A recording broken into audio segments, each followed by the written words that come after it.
Você sabia que Hajime tinha dúvidas sobre voltar para o Japão? Como sabemos, Hajime trabalhou muito duro para voltar para casa, até mesmo caçando um falso deus, para assim ganhar o poder e descobrir uma maneira de voltar. E mais tarde, ele consegue, como nós já sabemos, onde ele traz geral de volta com ele. Porém, uma coisa bem interessante é que Hajime tinha inseguranças sobre isso. Ele não sabia se conseguiria viver no Japão normalmente, da forma que ele é hoje em dia. Afinal, olha o quão forte esse maluco se tornou, olha no que ele se tornou basicamente. Hajime tinha medo de que ele se tornasse uma espécie de monstro para as pessoas ali. E essas inseguranças realmente existiam ali dentro dele, meio que o corroíam de pouco a pouco. E quem diria que logo o Hajime teria dúvidas sobre como viver sua vida, certo? Logo ele, de todas as pessoas. Mas ao voltar para o Japão de Tortos, isso não realmente aconteceu. Quando ele voltou, ele mostrou para sua família as pessoas que ele conheceu em Tortos, sua nova família, suas esposas e até mesmo a Milka, sua filha adotiva. E seus pais foram muito receptivos, o ouvindo e o entendendo. E Hajime ficou muito grato pelos seus pais não terem ficado chateados por causa de algumas coisas ou das várias coisas que ele fez naquele mundo, porque o Hajime cometeu algumas coisas bem terríveis. Mas principalmente, eles não ficaram com medo dele e por isso ele é muito grato. No final, eles apenas o aceitaram.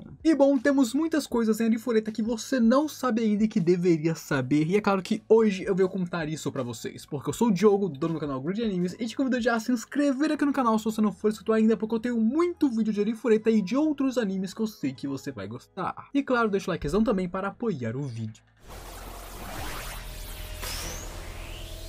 Em segundo lugar, você conhece Ayako Tsuki? Ela é uma das estudantes invocadas para esse mundo ao lado de Hajime e dos outros. Mas claro que você não se lembra dela, porque ela fica escondida como uma personagem secundária durante todo o tempo. Porém, ela existe e existem algumas coisas legais sobre ela. Ayako tem o mesmo trabalho que Kaori, e por isso odeia que não é tão útil quanto a Kaori ou a Suzue com suas magias de suporte. Então ela também é um suporte, porém não tão boa quanto a Kaori, e por causa disso ela meio que não gostava de ser tão ruim. Ela sempre sentiu que precisava trabalhar mais para compensar sua falta de talento, sua falta de habilidade comparada com Kaori, que é um monstro fora da curva. A Kaori é muito talentosa. Porém, além disso, nós sabemos que ela fazia parte do grupo de Jugo Nagayama, e meio que ela tem um romancezinho com outro aluno chamado Kentaro Nomura, onde os dois têm sentimentos um pelo outro, embora, é claro, eles sejam muito tímidos para assumir isso abertamente na frente de todos. Porém, ao voltar para a Terra, os dois começariam a se chamar pelos seus primeiros nomes, e ao se formarem na escola, eles passariam a viver juntos enquanto fazem faculdade, e claro, iriam para a mesma faculdade também. E sim, ela é uma personagem secundária, mas teve todo esse desenvolvimento. Nós vemos ela gostando de alguém, nós vemos como ela se sentia em relação ao seu trabalho, nós vemos ela se formando, e nós vemos ela conquistando o amor. E isso é bem legal, uma personagem secundária com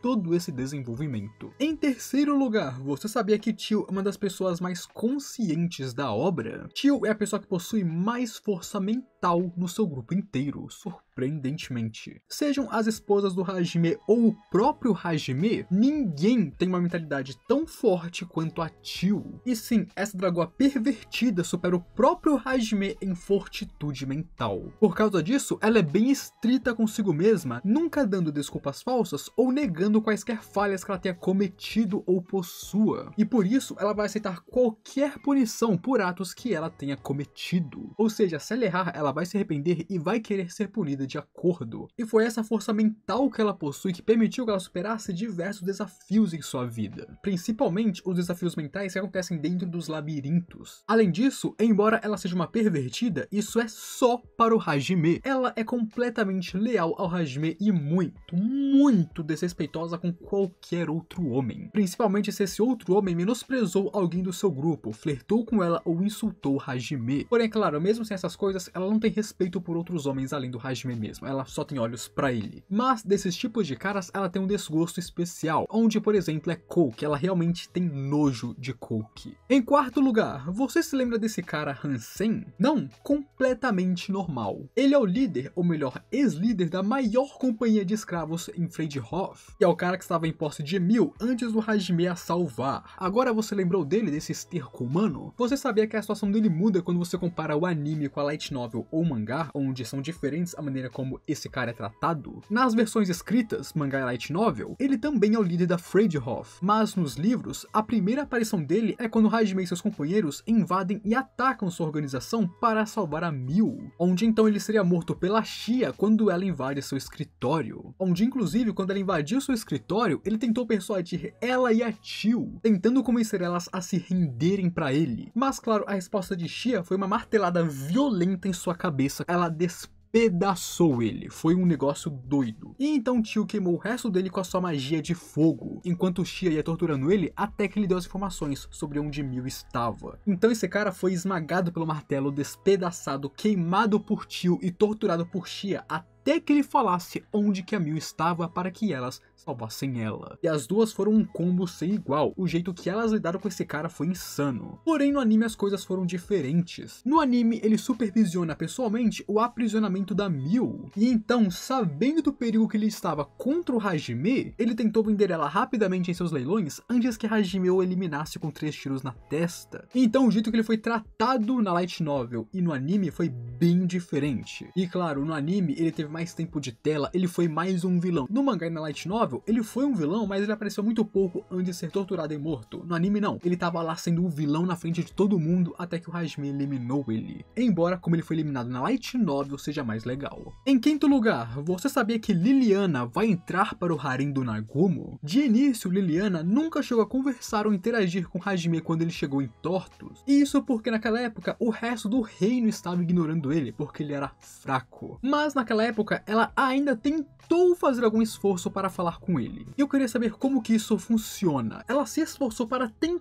falar com ele e nunca falou com ele? Pra mim isso aqui é uma novidade, porque se pra falar com alguém você precisa se esforçar e ainda não consegue se esforçando, talvez você tenha algum problema. Porém, depois que ela foi salva de bandidos pelo Hajime, ela finalmente interagiu com ele e inclusive esteve feliz em o ver novamente, sabendo que ele não morreu. Embora ela tenha ficado chocada quando ele não a reconheceu. Isso feriu o ego da princesa. E depois que Hajime salvou a capital do reino da invasão dos demônios, ela ainda tentou desesperadamente o convencer a ficar lá e proteger seu país, mas falhou porque ele é desenrolado, não tem por que ele ficar lá, porque ele não gosta de lá, por que ele ia ficar protegendo um país que nem é dele. Mas Liliana começaria a desenvolver sentimentos por Nagumo, principalmente depois que ele a salvou de ser atacada pelo seu ex-noivo, porque o ex-noivo dela tentou fazer coisas com ela à força e o Hajime falou, não, eu vou te salvar, e salvou ela e quebrou o cara na porrada. Embora mesmo assim, quando ela se apaixonou por ele, ele ainda a ignorasse e a tratasse bem mal, porque o Hajime é o Hajime. Porém, após voltar para a Terra, ela eventualmente conseguiu seu lugar e se tornou uma das esposas de Hajime. Ela não desistiu, ela perseverou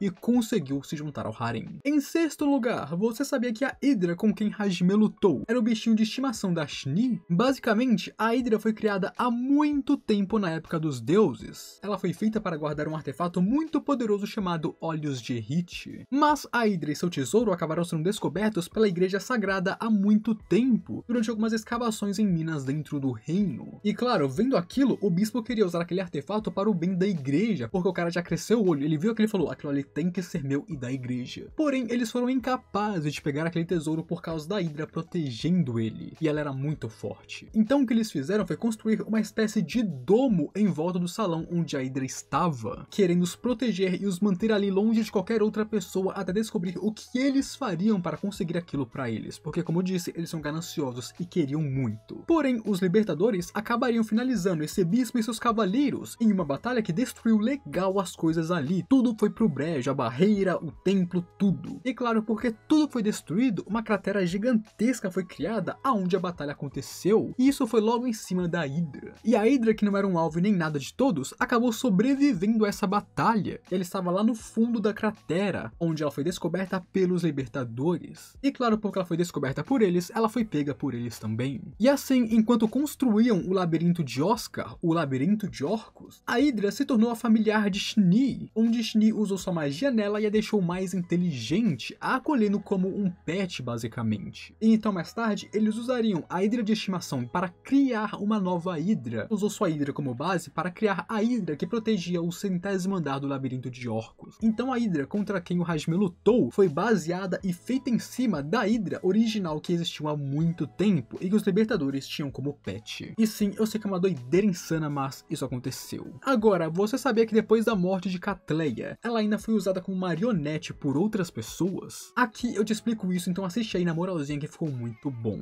Não se esquece de se inscrever aqui no canal para me apoiar e me ajudar a chegar a 100 mil inscritos, porque estamos chegando lá, falta apenas 5 mil. E deixa o gostei aí para apoiar o vídeo. Mas claro, não se esquece de comentar o que você achou disso também. Agora, fui.